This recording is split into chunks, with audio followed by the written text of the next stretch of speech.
Now that we have a sort of general understanding of how the replacement rules work, I'd like to give you some examples of proofs. And these proofs are taken directly from your book. The proofs, if you'd like to try them on your own and then follow along with how I do them here, I'm using section 5, letter O, and section 6, letters K and N are the proofs that I will be doing. So that's 5O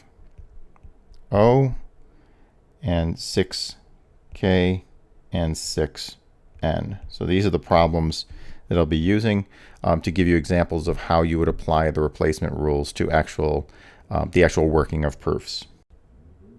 Before actually beginning the example proofs, I want to just give you a few tips or sort of rules of thumb that you might want to keep in mind as you work through the proofs. Now, in the previous unit, when you were only using the 8 basic rules, the majority of the moves that you were going to make would be pretty obvious. There's only a finite number of moves you could make. They're only on those 8 basic rules. When you introduce the replacement rules, things become a little bit more complicated because every statement can be converted into a number of other statements. So the replacement rules can easily cause a proof to sort of explode on you in terms of the number of lines. So the first thing that you should remember is that when you start a proof, you should look for any biconditional statements. And the first thing I might want to do is convert biconditional statements to the conjunction of 2 conditional statements. Right, so we know that we don't have any basic rules that apply to biconditionals.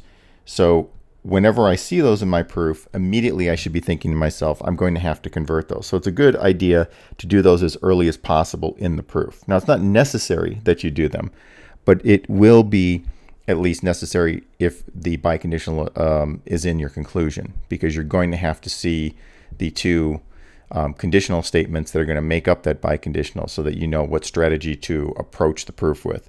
So the first thing I would do, especially if you see it in the conclusion, but it's also if you see a straightforward biconditional in your premises, you might want to start by converting that into a conditional statement. The second thing you might want to do is to start with the conclusion. I've mentioned this before. It's a good idea to sort of look at the conclusion and see if you can work backwards in the proof. So once I've seen my conclusion, I might say, can I see an obvious path to getting to that conclusion? Or if it's a single letter, where does that single letter appear in the premises? So by knowing where that appears, I know that I'm going to try to get it out of that premise if it's in a single premise. And if I want to get it out of a particular statement, then I'm going to see, well, what will I need to break that statement apart? So you can start to do that process of working backwards, which can often help you with a place to start in the proof. Well, if I know I'm going to need that a few lines down, maybe I can start here, right? So I can sort of look and say, I'm going to need this, but before I can get to that, I need this, and so forth and so on, as we did in the other example problems in the previous unit. So look to the conclusion, start with the conclusion, see if that can give you some hints as to what to do. The next thing you might want to do is to apply the basic rules.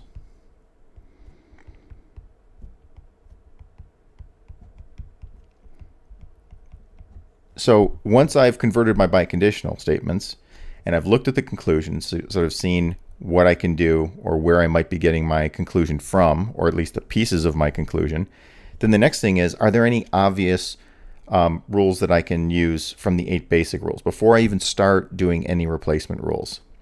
And so that's always a good place to start. If there's some obvious moves, if there's a modus ponens move or disjunctive syllogism move, you might want to do that first, sort of exhaust those 8 basic rules before you start looking to changing the form of any of the statements.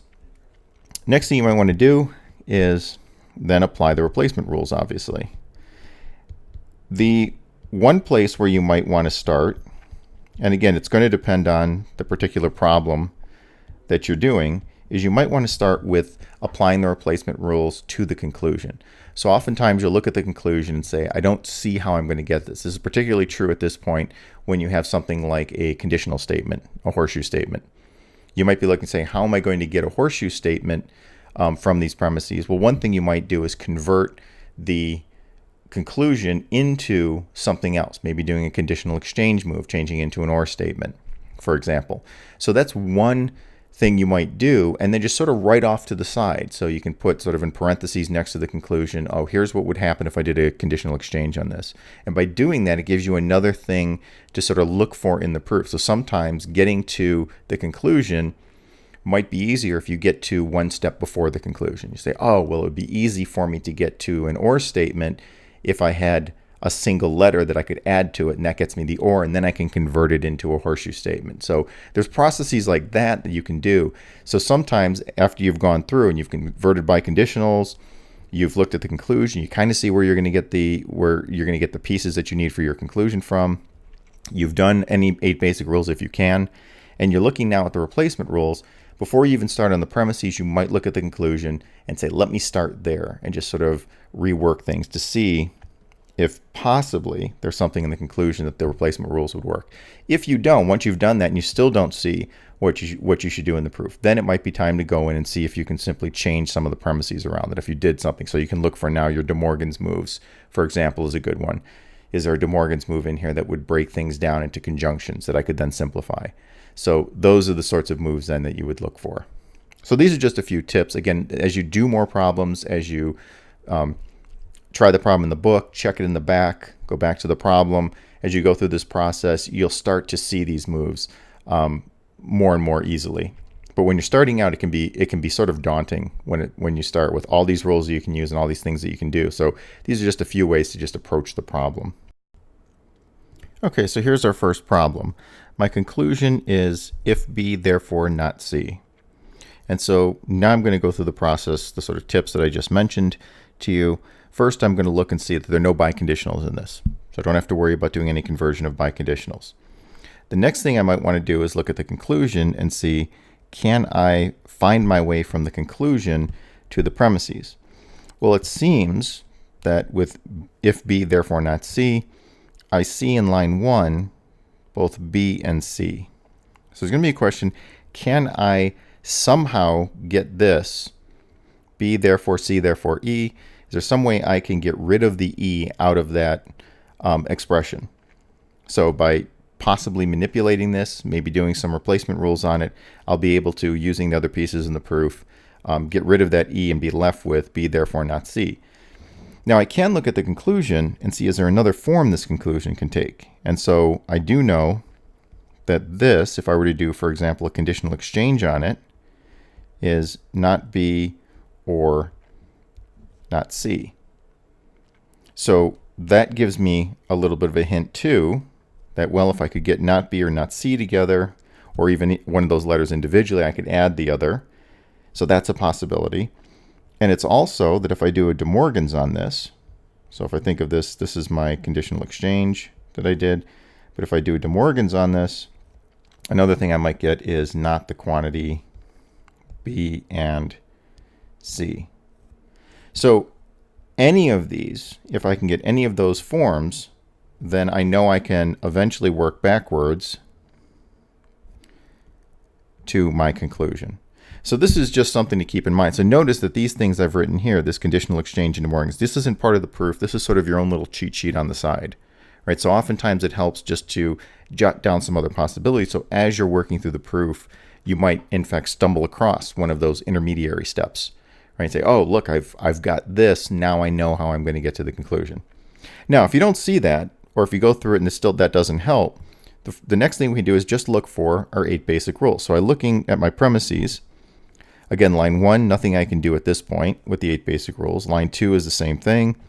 But line 3 and 4, I notice I've got an obvious disjunctive syllogism. So I've got J or S, not S, therefore J from 3 and 4 disjunctive syllogism.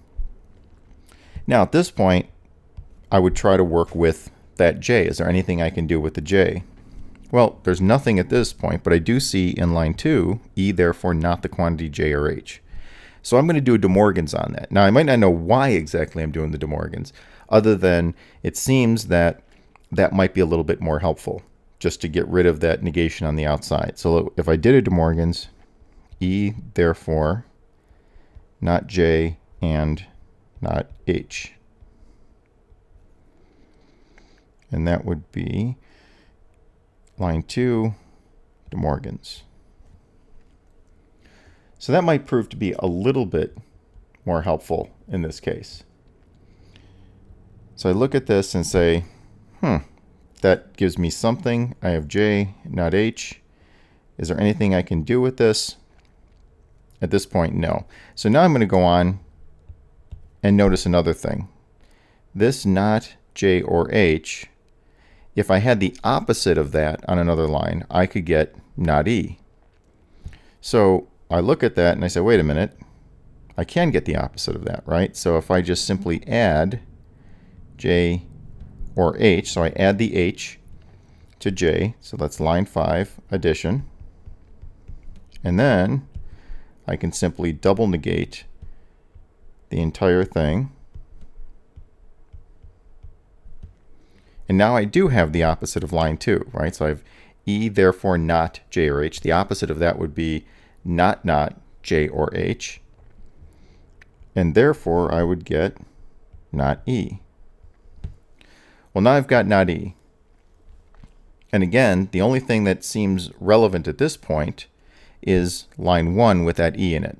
Now that seems to me, if I looked at line 1, and again, you might not be seeing it right away, I have 3 horseshoe statements, or 2 horseshoes in a row. B, therefore, with the quantity C, therefore E. That seems like it's calling for an exportation move. So I might look at that and say, well, I'm not exactly sure what that's going to get me, but I think that might help me if I do an exportation. Because at this point, I've already worked with line 2. In fact, I've done it twice. I did the De Morgans. That didn't seem to help me. I did notice that I could get a modus tollens move by doing the J or H and then double negating it. That was good. So I've worked with line 3, line 4, line 2. Line 1's the only thing I haven't done anything with. And that seems to be where I'm going to get my conclusion anyway, because it's got both B and C in it. So if I do an exportation move on that, I would get B and C, therefore E. It's line 1 exportation. And line 9 here, I should probably put down that it's 2 and 8 modus tollens, just so we know where we got our letter from. So now I've got B and C, therefore E, and I've got not E, and in fact, if I look up here at my little cheat sheet, that's actually one of the ways I could get to my conclusion, right? So I've got something here that's going to lead to a not the quantity B and C. So my next move would be not B and C from lines 10 and 9 modus tollens. And now once I've got this, I'm actually done with the proof. In other words, I know what my next moves are, because line 12 is just going to be a De Morgan's move, right? So to go from here to here, right? This is the movement I'm making, not the quantity B or C. So line 12 will be not B or not C from line 11 De Morgans. So now that we've got the De Morgans, we've got not B or not C, now I'm just going to do a conditional exchange, and I get B, therefore not C from line 12 conditional exchange. Now, if you didn't see all those moves, that's fine.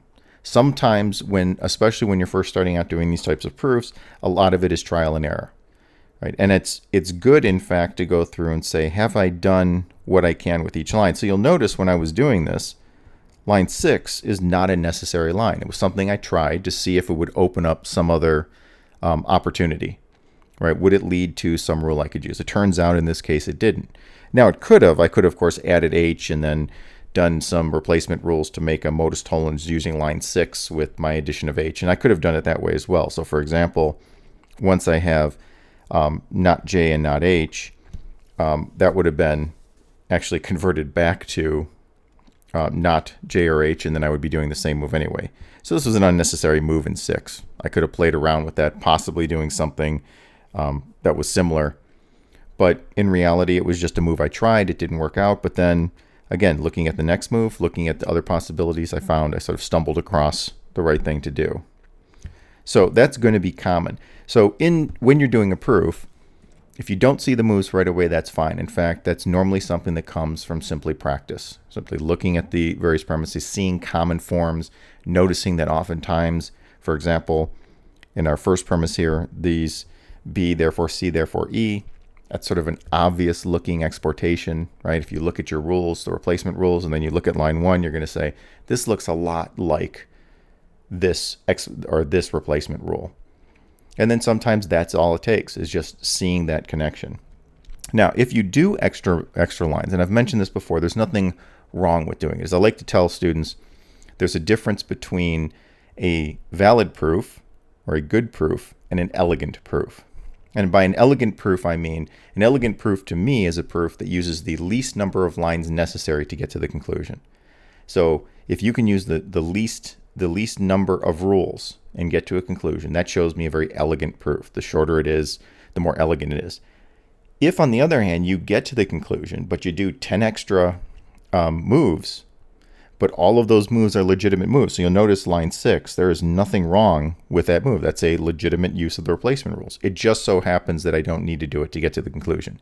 It may not be an elegant proof, but it's a completely valid proof, right? We've gotten to the conclusion using all the moves, the legitimate moves given to us by the rules.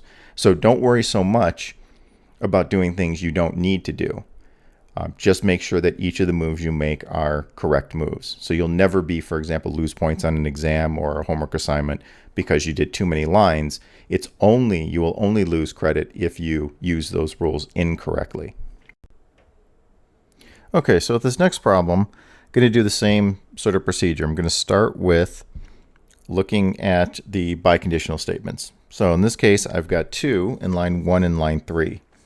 Now line 1, because it is just 2 simple letters, I will do the biconditional exchange on that. In line 3, I think I'll hold off, especially since I see that the consequent, not the quantity Q and not R, has sort of a De Morgan's move that might suggest itself. So in this instance, to begin, I'm just going to start by doing the first biconditional.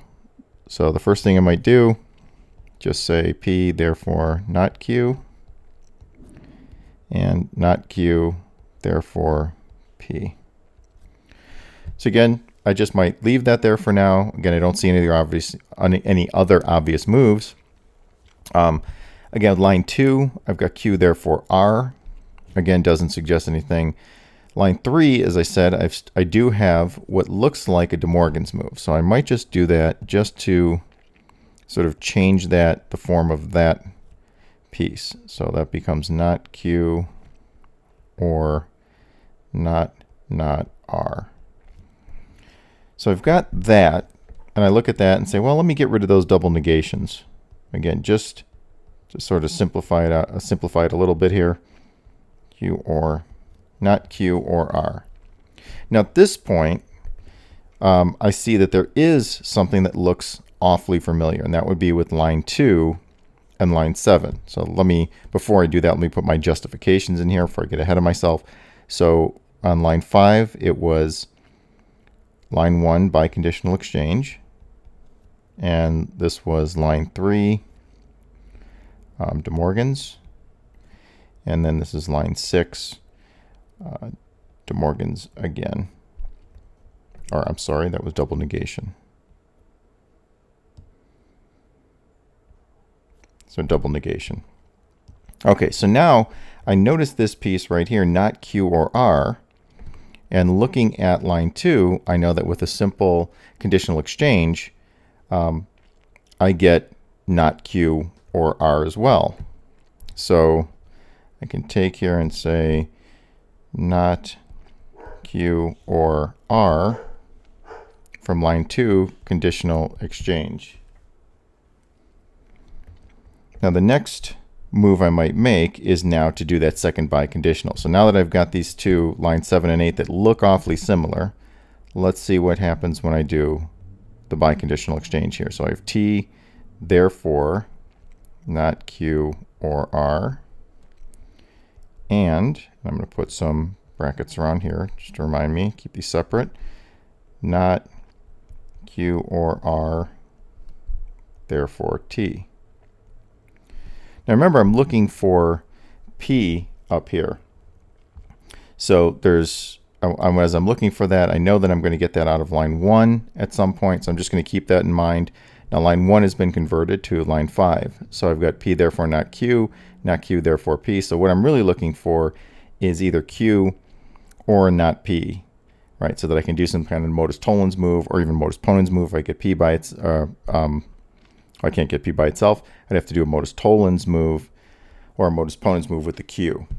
So I've got line 9 sitting here, and I notice that not Q or R, and I've got not Q or R in the antecedent. So it turns out I can do, if I simplify out this second part of the biconditional exchange that I did from line 7, right? So I have 7 biconditional exchange, not Q or R, therefore T from 9 simplification. And then I can get T by itself from lines 10 and 8 modus ponens. So now I've got T. Now the question is, what am I going to do with T?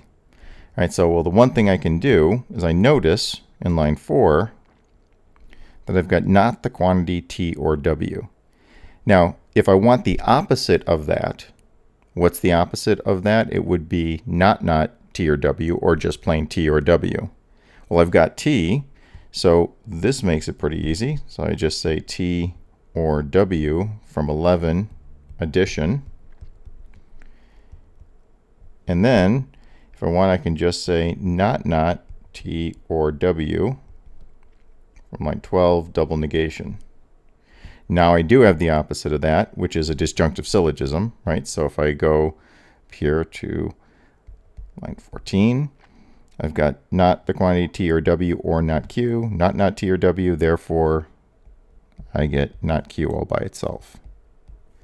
And that's from line 4 and line 13, disjunctive syllogism. Now again, what am I going to use this Q for? Or not Q, I should say. Well, I've got not Q. I've got not Q or R. So at this point, that's not going to do anything. But oh, wait, I do have something. It turns out in line 5, I've got this not Q, therefore P, that I could easily simplify out. Right? So if I go to line 5, say not Q, therefore P, and that would be 5 simplification. And then because I've already got that not Q right there, I can get P from lines 15 and 14 modus ponens.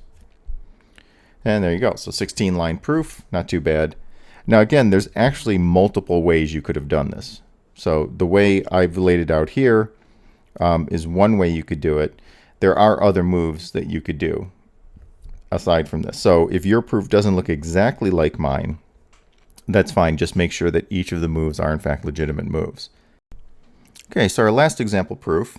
In this one, my conclusion is A. And I'm going to start with sort of backward reasoning. All right, so I've got A. Where do I see A in my proof? I see it in line 4. So in line 4, I've got not A, therefore P. Now I know that I can get A or not A if I could do a modus tollens move on line 4. So that tells me what I need is to get not P by itself. Now the only place I can get sort of a not P or possibly get not P would be from line 1, where I see P and S, therefore T or W. Now how am I going to do that? How will I get P out of there somehow? I'm going to have to break this first statement apart. Maybe I'm going to have to do a conditional exchange. There's any number of ways. So at this point, I'm not really seeing what other moves I'm going to make, although I know I see I have a whole bunch of things in here to work with aside from that. So line 1 tells me at some point I want to come up here and try to do something with line 1 to get that P by itself, or hopefully not P, and then get the not A, which gets me A. So that's about as far. So if that is all the backward reasoning I can do, that's fine. My next move is biconditional statements. So I look at line 2, and again, I can immediately go ahead and do a biconditional if I want. In this case, I will, just to see if that sort of sheds any light on which way I should go with the proof. So I've got not T, therefore not M and O, and not the quantity M and O, therefore not T. Again, I don't know what I'm going to do with that, but I know at some point that may prove to be helpful, right, to get it out of the biconditional, so I can simplify and use one of those two pieces. Next move nothing I can really do with the conclusion. I've already seen that it's most likely going to be something like not on A is what I'm going to get out of the conclusion. So my next move is to look for anything that's sort of obvious. And line 3 immediately sort of jumps out as a negated OR statement. All right, so as a negated OR statement, I'm saying that looks like a De Morgan's move to me. So if I do a De Morgan's move on line 3, I would get not W and not the quantity, not S or M.